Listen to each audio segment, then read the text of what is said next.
बिस्मिल्लाहिर्रहमानिर्रहीम। अस्सलाम वालेकुम व्यूअर्स। तो कैसे हैं आप सब लोग? उम्मीद करती हूँ कि आप सब लोग बिल्कुल ठीक होंगे। आज की इस वीडियो में मैं आपको मशहूर जोड़ी फरहान और उर्वा की अलैदगी के बारे में, इंडस्ट्री की बहुत ही प्यारी जोड़ी के बारे में बताऊंगी।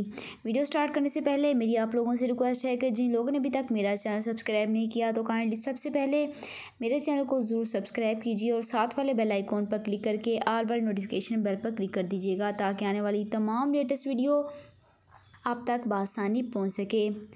चंद दिनों से उर्वा और फरहान की अलैदगी की खबरें सोशल मीडिया पर फैली हुई हैं और उनके फैंस इन सब की वजह से बहुत ही उदास हैं।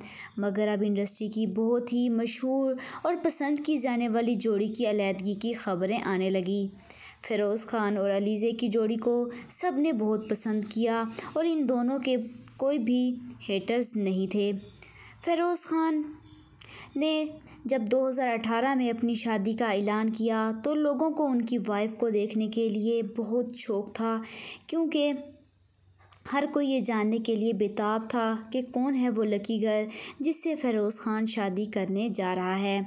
फ़िरोज़ खान ने अलीज़े फ़ातिमा से 2018 में शादी की और ये एक अरेंज मैरिज थी और उनकी बहन ने उनके लिए ये लड़की पसंद की थी।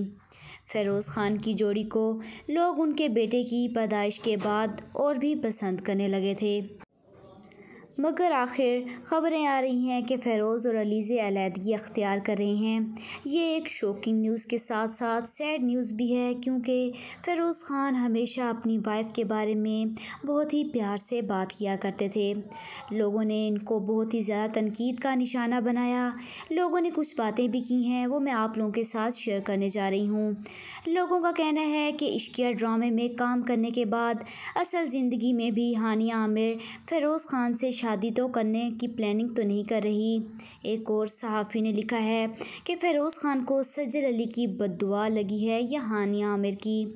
एक सारिफ ने लिखा है कि ये बात बिल्कुल सच है, क्योंकि उनकी फैमिली वालों ने ये बात खुद कही है।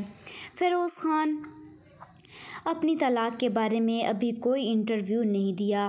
तो कैसी लगी आप लोगों को मेरी आज की ये वीडियो? कमेंट बॉक्स में ज़रूर बताइएगा। तब तक के लिए मुझे इजाज़त दीजिएगा। खुदा हाफिज़।